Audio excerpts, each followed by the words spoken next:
혹시 출석 못하신 분은 인증번호 443번 불러주시면 되고요. 이제 형태에 따른 이제 분류를 에너지 종류 중 형태에 따른 분류에 대해서 설명을 드렸고요. 기계적 에너지, 역학적 에너지, 물체 운동에 따른 운동 에너지와 위치에 따른 위치 에너지와의 합을 얘기를 하고요. 운동 에너지, 위치 에너지, 압력 에너지, 탄성 에너지 등을 갖다가 기계적, 역학적 에너지라고 합니다. 기계적, 역학적 에너지에 대해서 실제 사례로 우리가 지금 주변에서 볼 수 있는 게 뭐가 있을까요? 기계적, 역학적 에너지. 생각나시는 분 아무나 자유롭게 얘기를 해주시면 됩니다. 기계적이거나 역학적 에너지.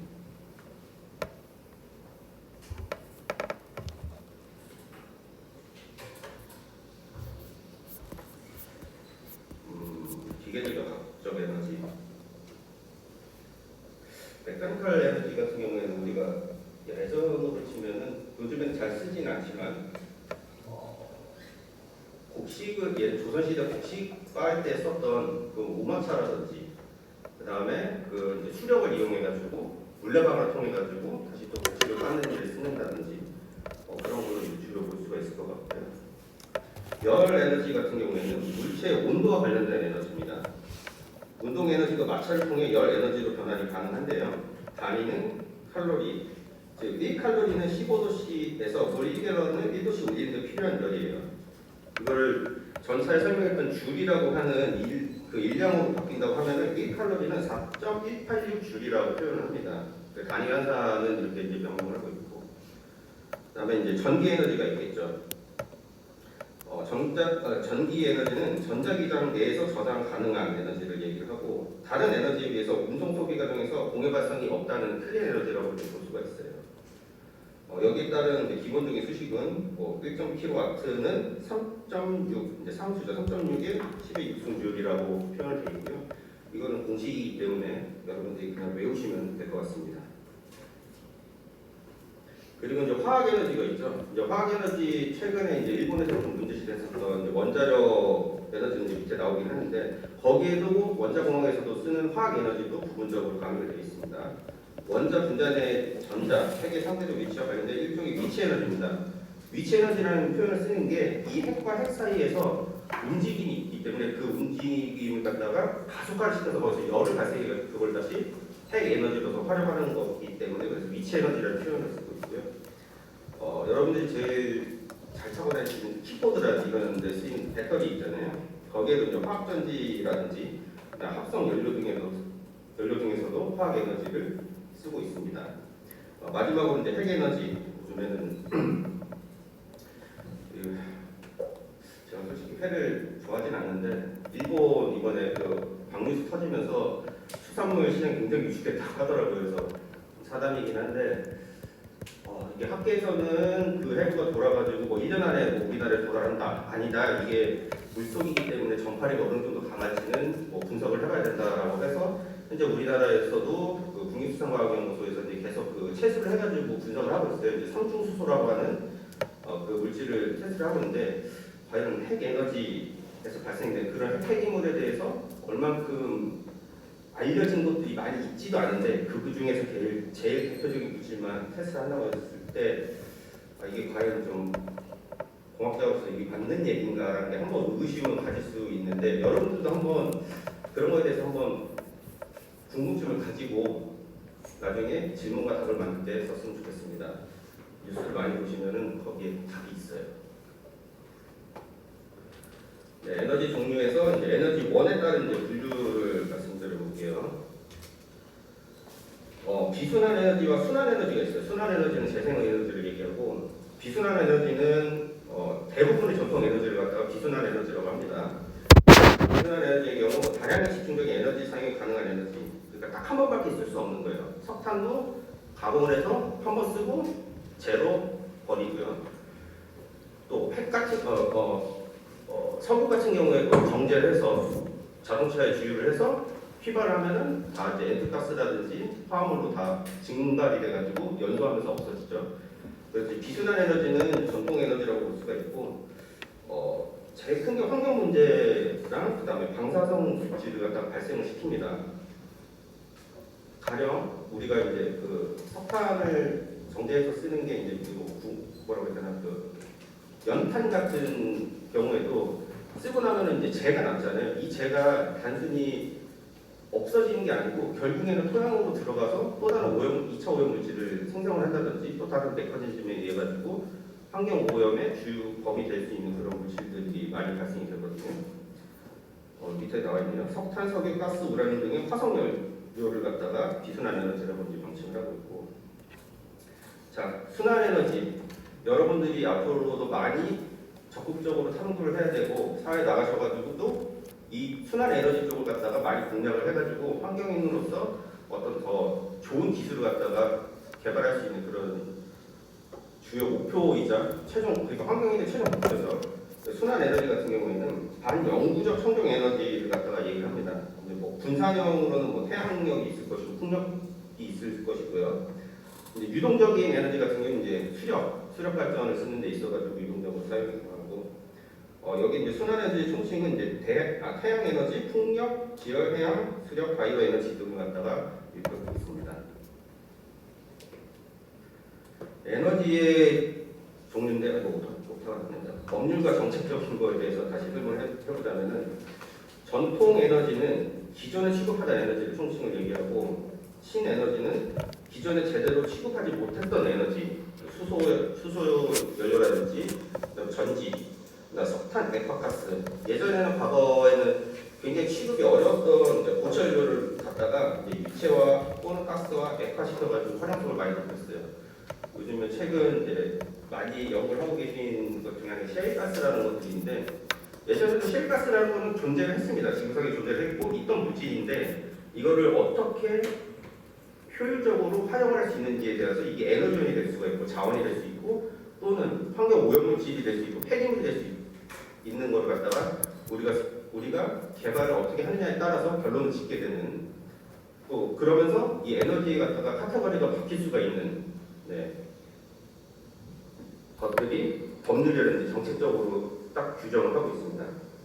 그리고 재생에너지 요즘 계속 뭐 리뉴얼 에너지라고 해가지고 재생에너지를 말씀 많이 하시고 실제 많이 쓰고 있는데 자연 내에서 순환되는 에너지 흐름에 유대하고 그 사용 속도 이상으로 재생이 가능한 것 태양열, 태양광, 바이오에너지, 풍력, 수력, 지열, 해양 폐기물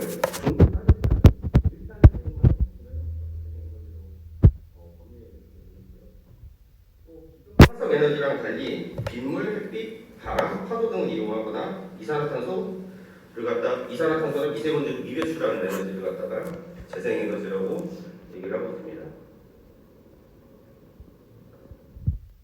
우리나라 법에서는 이런 식으로 분류를 하고 있어요. 이제 신에너지, 재생에너지라고 해가지고 이제 법제처 사이트에 들어가면 이 법령이 들어가 있는데요.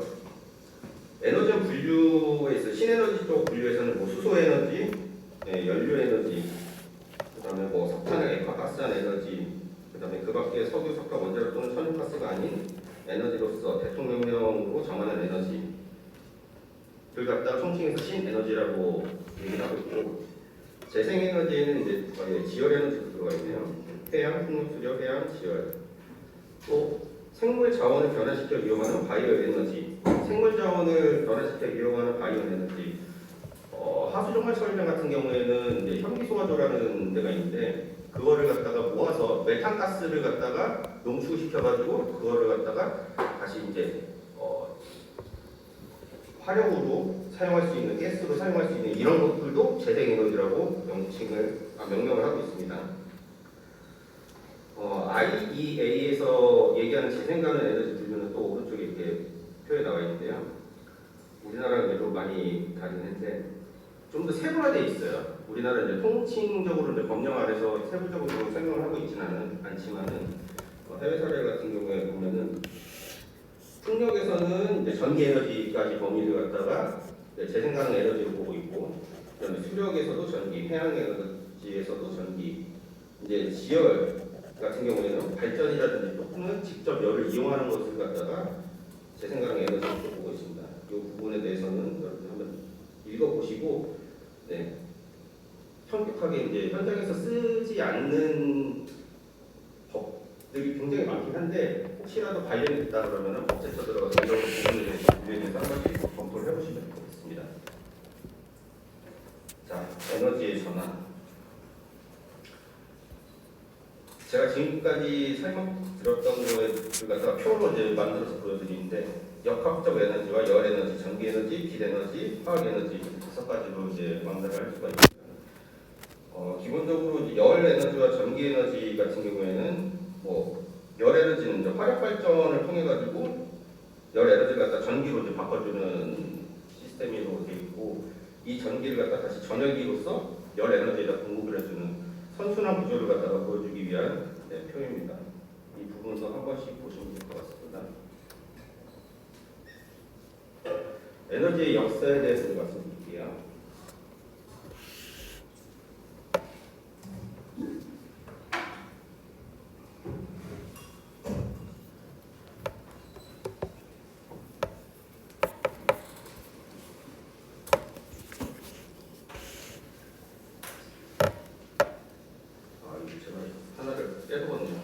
여기서 하나 말씀드릴 게 있는데 그 신에너지에서 추가적으로 설명을 드릴게요. 이제 여기 자료에 없지만은 IGCC라는 석탄가스 화학 복합 발전이라는 게 있어요. IGCC 야고고요. 석탄 원료로부터 전기뿐 아니라 수소, 액화, 석유까지 만들 수 있는 차세대 석탄 발전 기술이고요. 석탄을 고온 고압발에서 가스시켜 전기를 생산하는 친환경 발전 기술이라고 되어 있습니다. 즉 신에너지라는 게 석탄, 석유를 사용을 해도 기존과 다른 새로운 방법을 사용하면은 신에너지로 보고 있어요.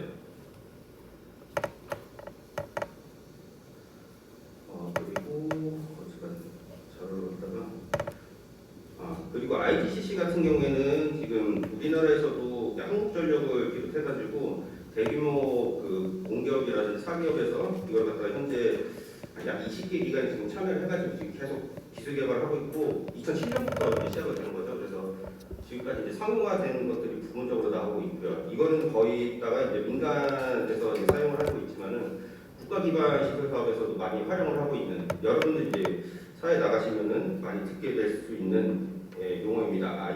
IGCC라고 하고요. 그리고 이제 태양 에너지, 저기 이제 IEA 재생 가능 에너지 분류에서 제가 설명드렸었어야 되는 건데, 태양 에너지 형태에 따라서 BTO 사업이라고 여러분들 많이 들어보셨을 거예요. BTO. 건설, 이전, 운영. 빌드, 트랜스퍼, 오퍼레이트. BTO 방식으로 이제 진행이 되는 이제 사업을 갖다가 이것도 이제 재생 가능 에너지 분류에 있는 카테고리에 대해서 제가 설명을 드릴 건데 명칭은 수익형 민간 투자 사업 방식이라고 합니다. 즉 민간 사업자가 직접 시설을 먼저 건설을 하고요. 그다음에 정부나 지방자치단체 등에다가 소유권을 양도를 해요. 그 다음 일정 기간 사업을 직접 운영하면서 투자금을 회수하는 거예요. 우리가 보통 이제 고속도로 다니면 민자고속도로라고 해가지고 많이 건설하고 그걸 갖다 우리가 좀 비싼 톨게이트 비용을 내면서 다니잖아요. 그런 것처럼 민간 자본을 이용해서 일정 기간 사회기반 시설의 운영권을 갖고서 소유권은 정부나 지자체가 갖는 것을 BTO 사업이라고 하고 반면에 이제 BTL이라는 게 있어요. 빌드, 트랜스퍼, 리스라고 해가지고 건설, 이전, 임대 순으로 이제 사업이 진행되는 이제 BTL이라는 게 있는데 이거는 이제 민간 자본이 사회 기반 시설에 이제 투자를 하고 국가나 지방자치단체 소유권 이전한 것까지는 똑같은데 그 뒤에 이자나 임대료 등을 받아서 수익을 올리는 구조예요. 이거는 임대형 민간 투자 사업이라고 하고 있고요. BTL은 사회기반 시설의 소유권과 운영권을 모두 다 정부가 지자체가 갖는다는 점에서 BTO와는 좀 차이가 있죠. 결국에는 이제 최종 운영권이라든지 소유권에 대해서 누가 다 가지고 있느냐에 따라서 BTL, BTO라고 표현을 합니다.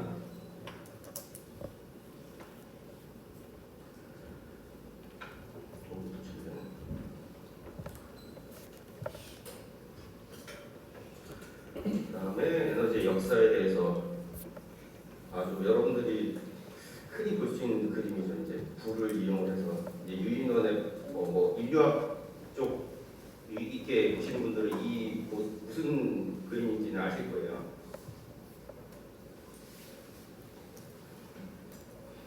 불을 발견했습니다. 자, 불을 발견했고 여기서 이제 인간과 동물이 이제 구분을 되기 시작한 거예요. 불을 발견하면서 그리고 그 다음에서는 수렵 시대로 넘어가게 되죠. 자, 농경 시대에서 농업에 필요한 이제 역학적 에너지를 갖다가 이제 표현을 하기도 하는데 이제 수렵을 통하는데 이제 불을 가지고 익혀 먹는다던가 이 불을 가지고 뭐 이제 사냥을 한다던가 또는 외부 세력과 대적해서 싸운다던가 뭐 불화를 쓸 수도 있고 뭐 화계를 쓸 수도 있고 여러 가지 방법이 있겠지만 기존에는 물리적인 에너지로 인해 가지고 이걸 갖다가 수렵 시대를 열었다고 하면은 불이 첨가가 되면서 좀 더 수렵 시대의 확장성을 열어줄 수 있는 그런 시대를 갖다가 열어줬었던 거고 이제 에너지와 이제 역사에 대해서 이제 제가 같이 설명을 드리다 보니까 이렇게 설명을 드리는 건데 그리고 농경 시대 같은 경우에도 이제 도구를 이용해서 에너지를 갖다가 얻어서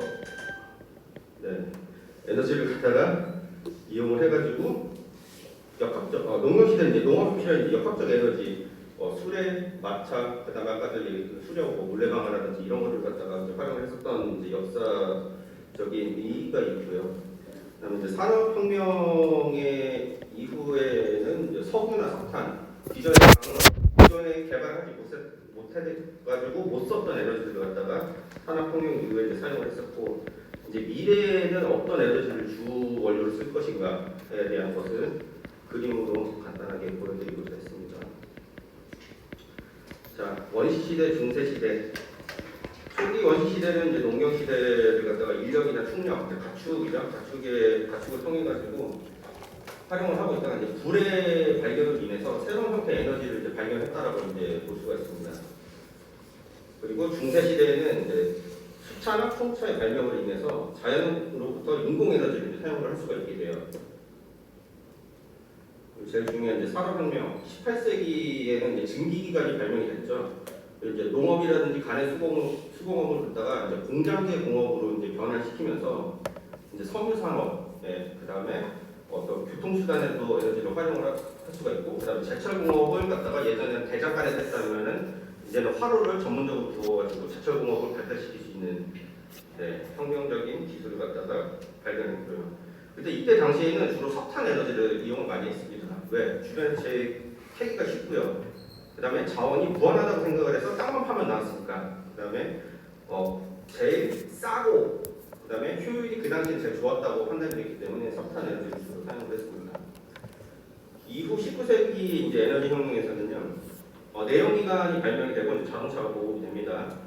이게 전 세계적으로 크게 이제 세계 대전이 일어나면은 크게 발전하는 이제 그 어떤 학문이라든지 이런 것들이 있어요. 제일 먼저 이제 메디신, 그러니까 의학적으로 봤을 때 뭐 약품이라던가 수술 방법이라던가 이런 거에 대해서는 엄청나게 기술이 빠르게 일어나고 기술 발전이 그 다음에 우리가 사용하는 이제 그 연료에 대한 그런 궁극증들 이거를 갖다가 우리가 지금 석유인데 한 번 정제해가지고 썼는데 50% 효율이 나왔어요. 근데 이걸 갖다 두 번 정제를 해보니까 80% 효율이 나왔다.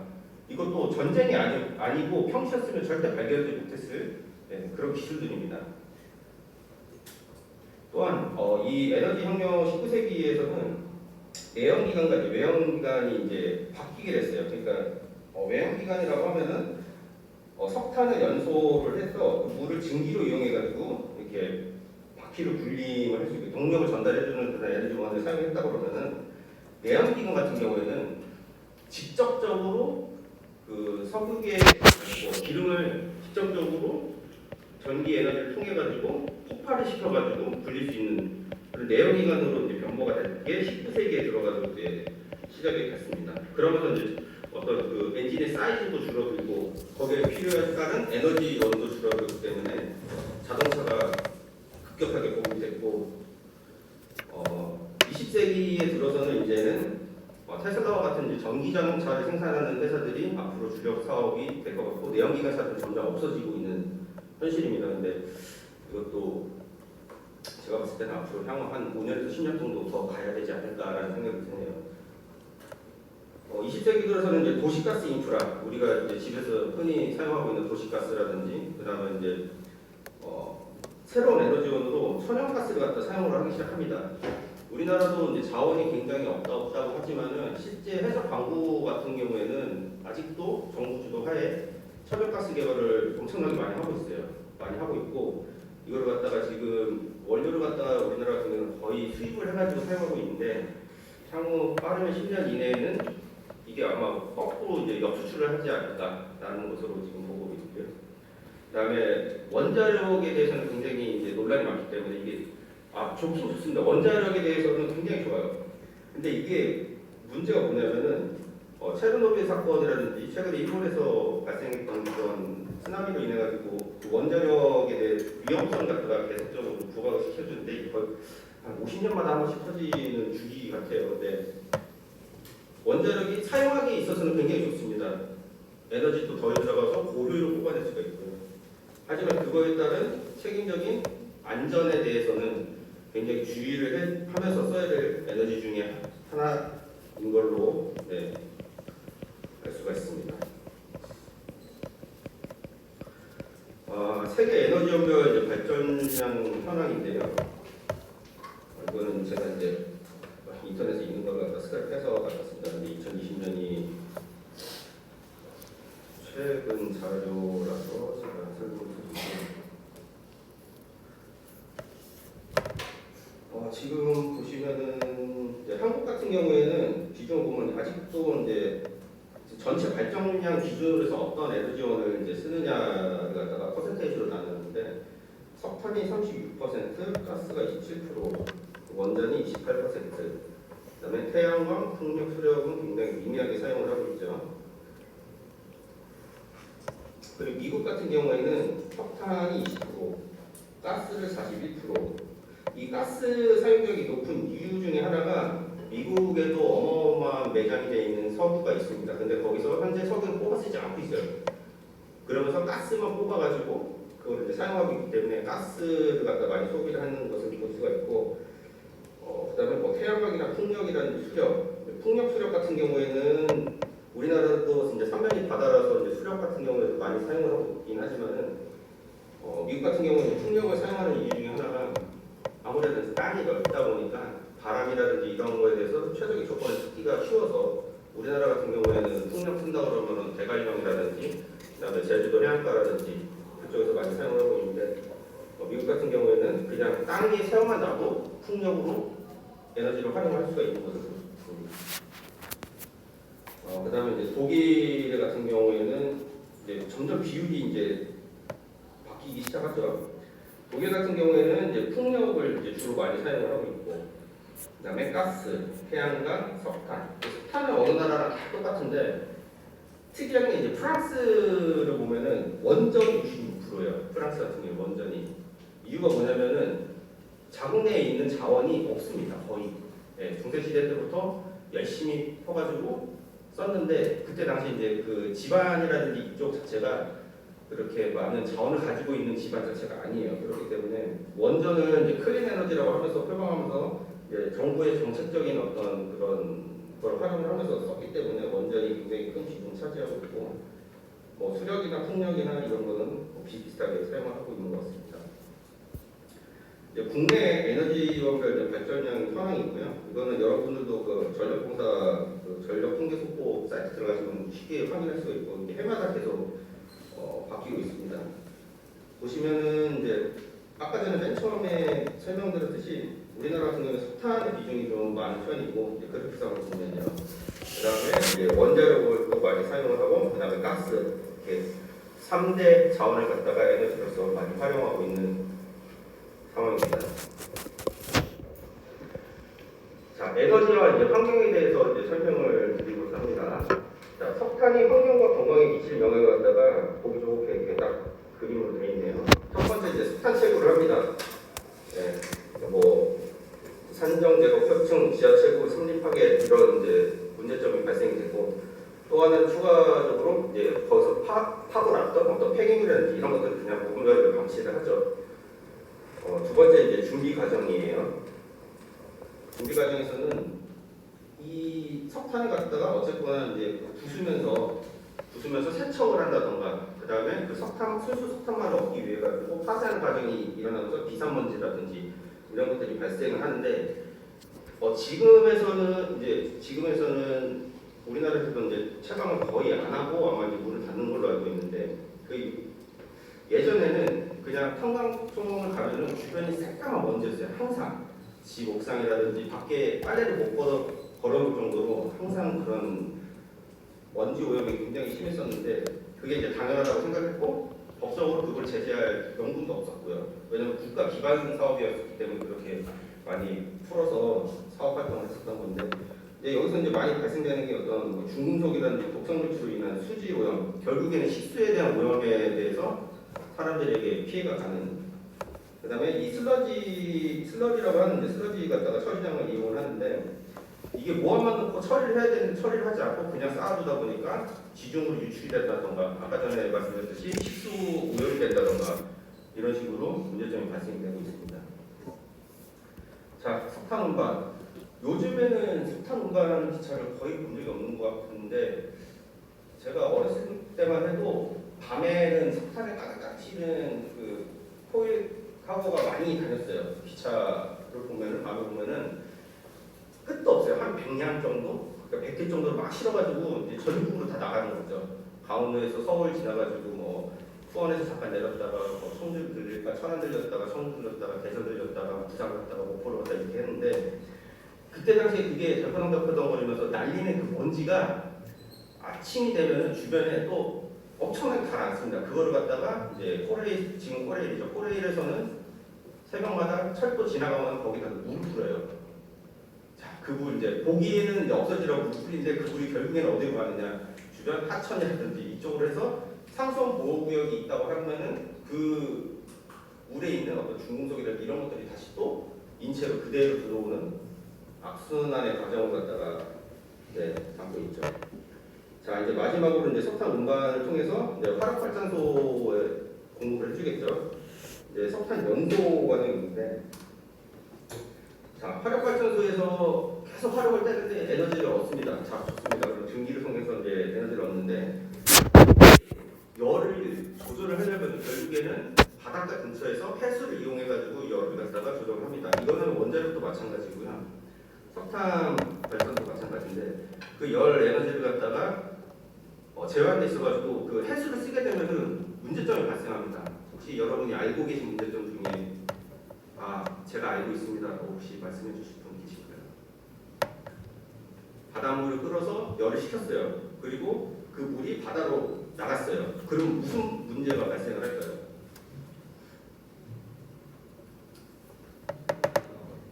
네, 수온의 변화가 생기죠. 제일 큰 문제죠. 네. 수온의 변화가 생기면서요, 생태계가 파괴가 되기 시작을 해요. 우리나라 연안 수온 같은 경우에는 겨울에도 그렇지만 항상 5도에서 한 13도 정도 유지를 하고 있는데, 그 식힌 해수가 바다로 들어가는 순간에 열이 펄펄 나요. 막 증기가.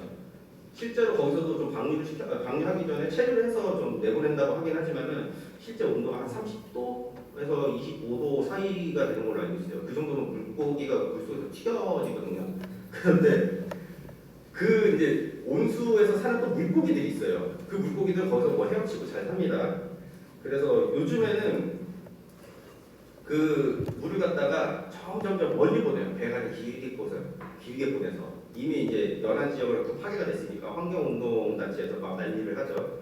그리고 정부에서도 이제 그거를 갖다가 수온 관리를 하라는 이제 발전소에다가 얘기를 하기도 하고, 발전소에서는 투입된 석탄 가치만큼 전기 에너지를 공급을 해가지고 수익을 얻어야 되는데, 이것만 하기에도 벅차 죽겠는데 환경 문제까지 생각을 해라. 그러면은 어쨌거나 이제 민간 기업이기 때문에 수익 창출에 대해서 효율이 떨어지겠죠. 그러면서 이거를 딱 고안하는 게 법을 약간만 비틀어서 연안에다만 안 버리면 되잖아요. 그래서 점점 길게 배관을 늘리는 거죠. 그것도 최근에 한 5년 전에 이제 정권이 바뀌면서 그 법령이 새로 이제 바뀌었어요. 지금 어떻게 돼 있냐면 온도를 주변 환경에 맞게끔 조절을 해가지고 방류를 시키게 돼 있습니다. 그래서 지금은 이제 그런 좀 물고기가 전체적으로 뭐 폐사한다던가 양식장이 폐사한다던가 그런 문제점은 일어나지 않고 있는데 불과 그게 5년 전 일이에요. 5년 전. 5년 전만 해도 그렇게 막 사용을 했었고 자, 이 연소되면서 또 나오는 이제 대기 오염 물질 여러분들도 어디 뭐 놀러 가거나 그러면은 이제 뭐 숯불구이 해먹으면 석탄해서 뭐 기름 튀기면 연기 확막 불쇼하거나 막 그러잖아요. 그때 탁 연기를 마시면 굉장히 안 좋죠. 근데 그 연기가 공중에서 사라진다고 생각을 하는데 실제 그 오염물질들은 사라지지가 않습니다. 눈에 보이지만 않을 뿐이지. 그런 것들이 떠돌면서 결국에는 누군가에게 들어가거나 아니면 본인이 다시 흡입을 하거나 이렇게 또 악순환이 되는데 그 오염물질들을 배출하는 거는 이제 대기 쪽 파트 하시는 분들이 굉장히 고려해서 개발을 좋게 하셔가지고 필터레이션을 많이 하시긴 하는데 완벽하게 제거되는 건 없어요. 그래서 우리나라 대기 오염물질 기준표에 보고 있지만은 허용 기준치라는 걸 갖다가 지금 두고서 그거를 갖다가 지키고 있습니다. 근데 우리나라가 아직까지는 이 석탄 쪽이라든지 석유 화학에서는 사용하는 그 기준치가 다른 나라보다 아직 조금 높은 실정이에요. 기준 자체가. 그래서 점점 낮추려고 하고 있습니다. 그리고 이제 이제 맨 처음에 말씀드린 게 연소하면서 생기는 오염물질 중에 하나가 이제 해수에 대한 어떤 오염이 생겼었고 두 번째는 대기에 대한 오염이 생겼었고 이제 마지막은 이제 애쉬 석탄재 같은 경우에도 어마어마하게 나옵니다. 우리가 이제 아까도 잠깐 설명 들었지만은 그 불시험에서 고기 구워 먹고 나오면은 재가 항상 남죠. 이걸 갖다가 우리는 이제 법에서는 일반 쓰레기로 처리를 하게끔 되는데 실제로 이제 그걸 종량제 봉투에 담아가지고 버리는 경우는 거의 보지 못했었는데 자 그럼 발전소 같은 경우에는 양이 얼마나 나올 거예요 하루에 대략적으로 지금 우리나라 같은 군산 쪽에 이제 그 장어발 발전소라는 데가 있는데 그런 데서 나오는 양이 하루에 몇십 톤, 몇만 톤, 몇천 톤 그 양을 갖다가 다 어디다가 쓸까요 지금 뭐 방어를 하든지 뭐 재활용하든지 그래야 될 것 같은데 실제로는요 다 땅 파가지고요 묻습니다 그냥 묻고 그 다음에 이제 석회가루를 뿌려요 그리고 그 위에다가 물을 방수를 합니다 그러면 자연적으로 석회가루랑 그 젤이 섞이면서 콘크리트화처럼 이렇게 좀 단단해지고 이거를 그렇게 결정화를 시켜줘요 그리고 그 위에 다시 이제 목토를 하죠 흙을 덮죠 예, 그게 우리나라에서 하고 있는 석탄재 처리입니다 문제가 심각하죠 실제로는 그래서 정부에서도 이런 부분에 있어가지고 아마 여러분들이 이제 나중에 취업을 나가셔가지고 석유화학계 이쪽 발전소 쪽으로 가게 되면은 제가 오늘 설명드리는 거에 대해서 좀 더 엄청난 문제점들을 더 알게 되실 거예요. 표면적으로는 절대 뭐 우리가 안 좋습니다라는 걸 절대적으로 뭐 공표하거나 이러진 않잖아요. 근데 실제 그쪽 업무에 가보시면 이 문제가 생각보다 심각하구나. 이거에 대해서 처리하는 기술을 왜 안 가지고 있을까라는 개발이 안 될까라고 계속 아마 의구심 가지실 수도 있을 것 같아요. 제가 이제 그 에너지 환경에 대해서 이제 말씀드렸던 거는 에너지로 인해 가지고 환경이 어떻게 오염되는지에 대해서만 제가 이제 설명을 드렸던 거고요. 자 이제 에너지와 이제 미래에 대해서 이제 설명을 드려볼게요. 자 교토 의정서라고 뉴스나 한번 들어보셨을 것 같아요. 그리고 파리 기후 변화 협약. 자 시티명이 앞에 붙는 거는 그 동네에서 했으니까 거기 이름이 붙었겠죠. 우리나라가 뭐 서울올림픽 했듯이 그 다음에 잼버리를 뭐라고 했더라. 잼버리도 우리나라에서 했었으니까 이런 기후 협약이라는 의정서에서 나와 있는 거는 제가 이제 표로 스크립트 해가지고 제가 이제 보여드리긴 하는데 지구 온난화 억제 목표를 강화하겠다. 뭐 지구 온난화 목표를 2도 이내에서 1.5도로 0.5도를 내도록 노력을 하겠다. 자, 온실가스 감축 행동을 선진국, 개도국, 급진국 등 모든 국가로 확대를 하겠다. 자, 5년마다 상향된 감축 목표를 제출하겠다. 진전 원칙에 의거해가지고 각자 목표량 달성해가지고 이걸 제출하겠다는 얘기고 그리고 5년마다 이거를 이행을 했는지 갖다부터 여부를 갖다가 검증을 하고 자 2025년 이후에 개도국에 대한 자본을 지원을 확대를 하겠다. 왜냐하면 선진국이나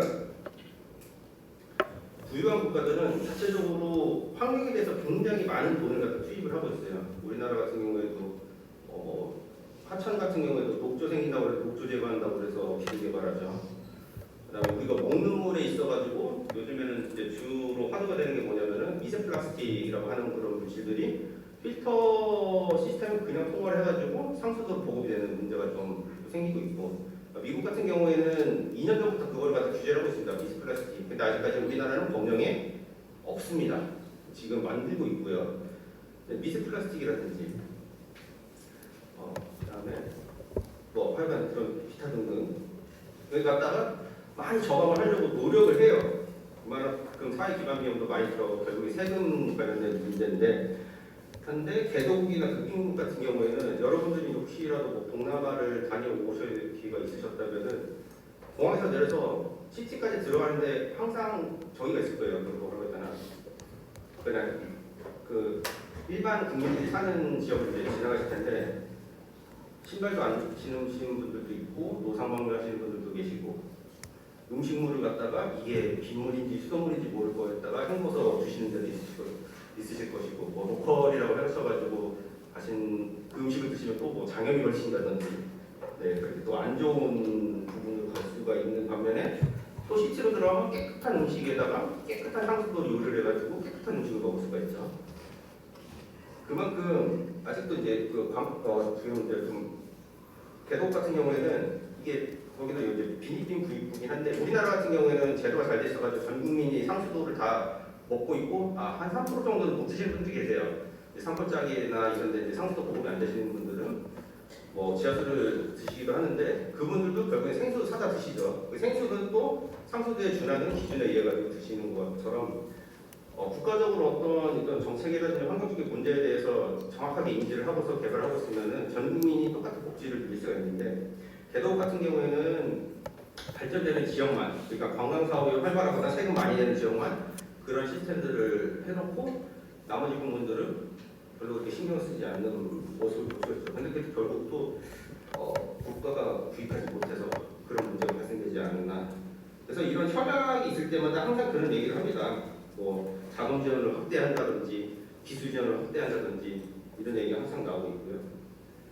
뭐 상향식 감축 목표 방식 등 각국의 기여방을 제출은 의무로 협의를 했다. 여기서 의무라고 얘기가 한 번 나오네요.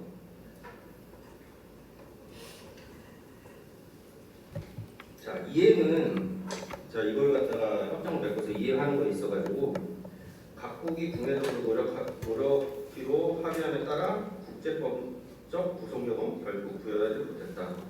이 마지막 말이 제일 중요한 건데, 여러 국가, 막 37개국, 그 다음에 195개국이면 거의 UN 협의하는, 그러니까 UN에 가입된 국가가 총망라돼서 들어온 건데, 결국에는 법적인 구속력이 없습니다.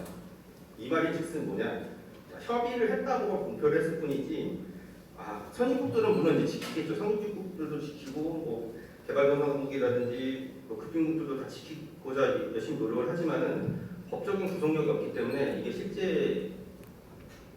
실제적으로 실행력이 있을까라는 좀 의구심을 가지게 되는데 협약들 중에 하나예요. 명시적으로는 굉장히 큰 발걸음이다라고 표현을 하는 분들이 계시긴 하지만은 개인적인 생각으로는 이게 이행이 다 됐으면은 정말 깨끗한 지구에서 살 수가 있을 텐데 실제 그러지 못한다는 게 여러 가지 문제가 있으니까, 그 문제 중에 하나가 이제 금전적인 것일 수도 있을 것이고, 국가 간의 어떤 상호 협력 관계라든지 그다음에 뭐 전쟁을 하고 있다던가 그런 부분에 있어가지고 굉장히 좀 합의하기가 어려운 협정이 아닐까 싶어요. 실례로 러시아에서 지금 우크라이나와 전쟁을 하고 있는데, 유럽에서는 이제 나토군이라고 해가지고 나토 이제 그 공동체에서 뭐 전쟁 문제를 지원해주겠다.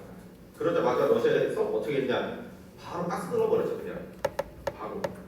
딱 한 달 끊어버리자마자 각 유럽에 있는 국가 사절단이 러시아에다가 읍소를 했죠. 제발 좀 연료 좀 보내주세요. 저희 죽습니다. 한겨울인데. 그러면서 무기에 대한 어떤 원조라든지 이런 거를 갖다가 공식적으로 하지 못하게 하는, 이 에너지라는 게 결국에는 미래적으로 갈수록 무기화가 될 수밖에 없고요. 이 에너지라는 것들을 갖다가 어떻게 잘 가공하고 사용하느냐에 따라 가지고 이게 무기가 될 수가 있고 그 다음에 친교할 수 있는 수단이 될 수가 있으면 엄청난 힘이 될 수 있는 것이라고 볼 수가 있겠습니다.